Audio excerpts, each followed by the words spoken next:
নুরুদ্দিন জাহাঙ্গীরের বিলডাকিনী উপন্যাস অবলম্বনে এই বিলডাকিনী চলচ্চিত্রটি নির্মিত। এর নির্মাণ করেছেন ফজল কবির তুহিন। এটার প্রযোজনায় আছেন আমাদের মমিন ভাই, মমিন খান। এই সিনেমাটি আমরা প্রতিশরে শুটিং করি, নাটোরে, এইসব অঞ্চলেই। তো আমরা সেরকম একটি জায়গায় এখন আছি। এই পোস্টারের উন্মোচনটা আমরা সেই লোকেশনেই করলাম।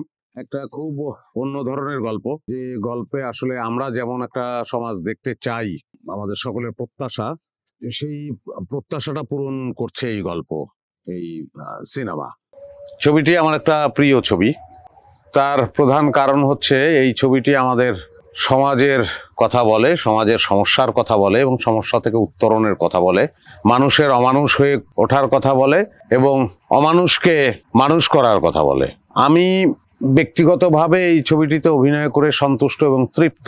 আমি চাই আমার এই ছবিটি সকলে দেখুক। আপনারা আমাকে পছন্দ করেন বলেই আমি মনে করি, এবং আমার সিনেমাটা আপনারা দেখবেন সেই প্রত্যাশা করি একটাই কারণে, সেটা হচ্ছে যে এটা আমাদের গল্প, আমাদের সিনেমা। আপনারা সবসময় আমাদের গল্পকে, আমাদের সিনেমাকে, আমাদের নাটককে, আমাদের সংস্কৃতিকে ভালোবেসে এসেছেন বিধায় আমরা কাজ করে যাচ্ছি, কাজ করার অনুপ্রেরণা পাচ্ছি। আমরা আমাদের দেশের কথা বলতে চাই, আমাদের সমাজের কথা বলতে চাই, এবং আমাদের সেই বলতে চাওয়ার পেছনের অনুপ্রেরণা মূলত আপনারা দেখেন বলেই আমরা সিনেমা করতে পারি।